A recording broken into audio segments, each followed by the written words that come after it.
Bismillah ar-Rahman ar-Rahim. Alhamdulillahi Rabbil Alameen. Wassalatu wassalam ala Rasulil Karim. Amma ba'd. This is in the series of premarital course. This is session number 7, and the topic that we are going to discuss in this session is whom to marry. Who is the best choice to be married to? We're going to talk about this. Why? Because it's on the mind of a lot of young people. And so many comes to us, and also these days with the advancement of technology, the whole idea of selecting a spouse is changing. At one time, parents used to play a major role in it, but that is not the case at this point in time. Many of the time, young people come and then they tell their parents, "Mom, Dad, I found somebody, meet my future spouse." And this is what is happening. Or at some stage, they get their parents involved, not from the very beginning. So the social media, the marriage bureaus, the gatherings of young people like MSA or other meetings, matrimonial services run by ICNA or other major organization are usually is the way to find a spouse these days. There are some of the other aspects that we are going to cover in this session also. One is there are marriages that are happening out of the culture and sometimes even out of faith into other communities. This is one of the things. The second aspect, which is worrisome for us and many of the scholars, is the delay in marriage. Many of the young people are choosing to delay marriage, and we are going to talk about the reasons for it and whether they are justified or not. And then the last is that we know the fact that family dysfunctionality is on the rise and the divorces are on the rise. So we need to be well aware of the reasons for these, and it starts with the selection of the right spouse. So inshallah, we'll talk about a little bit on the delay of marriage. We know that a number of well-educated and women who are in the late 20s or early 30s are struggling to get married. To find a suitable spouse for them. So why is that? Many of the young people, they concentrate at an age when they should be thinking of getting married and pursuing their career or their education. Many of the, especially the parents, sometimes push their children to go for that. The other reality is young boys, whether in their late 20s or even in the 30s, they like to marry girls who are younger in age.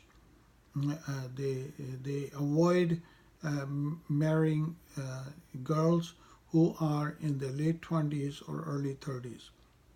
And the statistics shows us that in the late 70s or in the 70s and 80s and before that, the average age for marrying for boys and girls used to be much, much lower than what it is now. And it's unfortunate. At that time, the people used to follow the commandments of Rasulullah Sallallahu Alaihi Wasallam that says in the famous hadith, when you are ready for marriage and can afford it, go ahead and marry. And the examples are there of many successful marriages. So, what are some of the reasons? It's interesting. A study that we did brought some of these forth. For women, it is the fear of control at a younger age. Being indecisive at that age. As I said before, sometimes the education and the career is the forefront and they want to work on that. they are also waiting and being indecisive of waiting for the right spouse or suitable proposal. What does that mean? You know, they want somebody that's an idol for them, somebody who's perfect for them, and so they are picky when their time is right, and then when the time passes by, it causes them to start to worry. For men, what is it? Uh, Mostly parents. They push their parents to go for their children, especially the boys, to go for education and career. And also sometimes finance is also an issue. They want to settle down. They want to have some stability, whatever that means for them, and it varies from place to place, and it varies from people to people. And one of the key thing is, or a couple of them, is the fear of rejection and the commitment that is needed in a marriage, and they're scared of that. So, what should be the criteria for spousal selection? Our Sheikh Noor Abdullah, may Allah be pleased with him, he is an imam and also a member of the North American Fiqh Council. He says, marriage is a commitment and relationship that starts in this world, in this dunya, and should continue in the akhirah and in paradise together. What a profound statement, mashallah, may Allah bless him. Rasulullah sallallahu alaihi wasallam said in a famous hadith that men look for 4 things in a woman. Number 1, their wealth, her lineage, her beauty, and then he said number 4 is the religion or taqwa. And then he said one should look and emphasize on the taqwa or the religion or the deen. So we're going to talk a little bit more about this taqwa or deen, and it has 2 components. Is of course the practicing of our religion, of al-Islam, and also of khuluq, which means the character. Well, he said the same thing about the men, but only about the deen. And he said, if somebody who comes to you asking for the hand of your daughter, who is good in their religion and good in khuluq, consider them seriously. So this is something which is very important. So what is good deen or good khuluq? We'll talk about that. Imam Ghazali in his book Ihya Ulumuddin explains, good character is an inward disposition that causes one to incline one towards praiseworthy traits and praiseworthy outwardliness.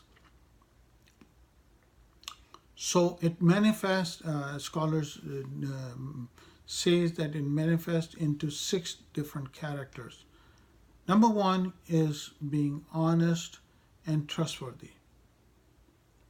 This is the biggest pillar of a happy marriage, being honest and being trustworthy. One who is honest will also always speak the truth, and speak the truth which is right, and this forms the basis of a strong trust between the couple.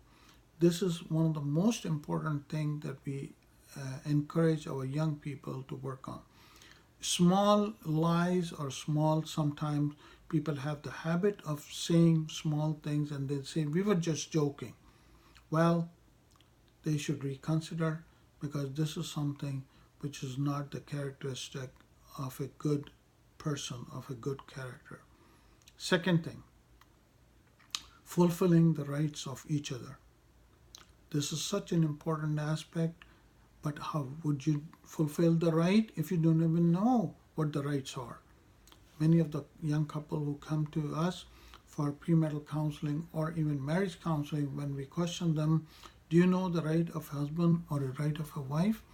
And they do not know, or they just know only some of them, only part of them. So it's very important for young people to educate themselves.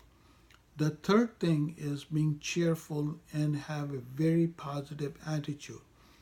This is so critical, so important to have a smiling face. Rasulullah Sallallahu Alaihi Wasallam used to be very cheerful, very happy person. He used to make other people happy. Even those who were there, who would, be his enemies or who would try to harm him, he would even be cheerful and happy with them. Even have so many stories about Rasulullah Sallallahu Alaihi Wasallam. The fourth aspect of having a good character is responding to good with good. This is such an important aspect in married life, to learn to say thank you, learn to say I love you, learn to say positive thing, learn to appreciate others, learn to appreciate the work that the husband and the wife are doing for each other. And on the opposite also is our Deen teaches us to be positive, respond anything which is negative with something which is positive, which is much better. So I strongly suggest that we invest in them. And then the last part of it is, which is also just as important, the sixth point is avoid harming anyone. I mean anyone. We all know that domestic violence is on the rise. We all know that it's a big issue, not only in the community at large, but also in our own Muslim community. And I request and I suggest that we look at our spouse, our future spouse, with those characters. However, having said that, how do you find out? How do you know that the spouse that you're choosing have these characters? Usually people do not ask about these things. So that's where we come in as premarital counselors.